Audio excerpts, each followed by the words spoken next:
Hello students, this is Dr. Faizan Mirza.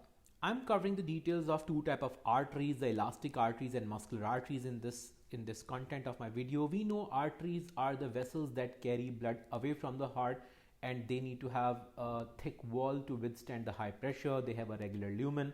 So basically arteries can be divided into two categories. We have elastic arteries and muscular arteries.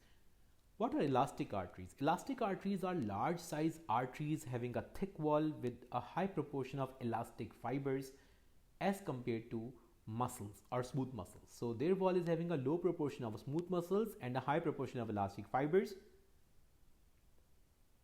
We know that the smooth muscles provide strength to bear the high pressure, and elastic fibers provide stretchability, or you can say it provides the ability for the vessel to stretch and recoil.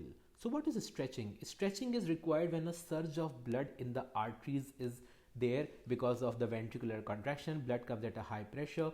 The diameter of the artery widens to accommodate that blood. And as the diameter of the artery widens, the blood pressure falls gradually.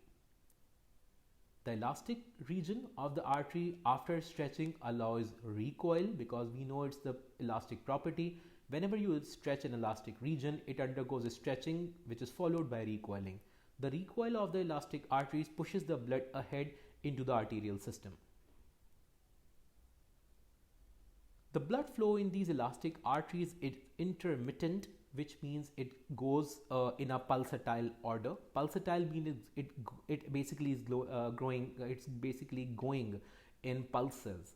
It's non-continuous. So when a surge of blood comes, so when there's a surge of blood received by the elastic arteries, elastic artery or that segment of the elastic artery, it will have a pulse, and when the ventricular contraction will end and the ventricle will relax, the pulse will die down, and the pulse will only be received once again when the ventricle contracts once more, because these elastic arteries, they are there to accommodate the blood once the ventricle is contracting.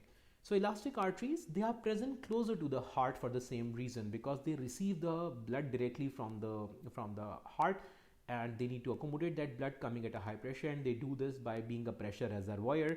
And how do they do this? They allow stretching of the segments of the arteries upon high pressure, and then the elastic recoil continues. So this just propels the blood ahead into the arterial system. As compared to elastic arteries, in contrast to this, we have muscular arteries as well. Muscular arteries have slightly different features. These are smaller size arteries, and they are formed from the branching of the elastic arteries. And these arteries, they also are called as distributing arteries. So muscular arteries is another name for this. Why do we call them as distributing arteries? Because they are located away from the heart and closer to the destination where the blood needs to go. So for example, your renal artery is going into the kidneys, so taking the oxygen blood to the kidneys. So that's basically a muscular artery, not an elastic artery. Whereas aorta will be an elastic artery because it's closer to the heart. High proportion of smooth muscles are there in the walls of these arteries, and a low proportion of elastic fibers, because that's why we call these as muscular arteries. So you can see the difference in composition of the wall of these arteries. It differs. The smooth muscles, they allow the artery to constrict and to dilate and to make the blood flow smooth.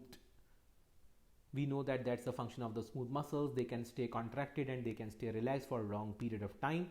And when the demand of the organ to which the blood is being supplied, accordingly the artery will either constrict or dilate to allow blood to go into that organ at a faster pace or at a slower pace. Similarly, the blood flow in the muscular arteries is non-pulsatile, it is non-intermittent. It means that the blood flow is continuous. Why the blood flow is continuous? The blood flow is continuous, the blood flow is steady to provide a continuous steady supply of blood to the organ, which actually is the destination where the oxygenated blood is being delivered. These muscular arteries, they are also called as volume reservoirs because they accommodate blood and they provide the blood ahead into the destination where the blood was destined to go. That's it from my side. Thank you so much.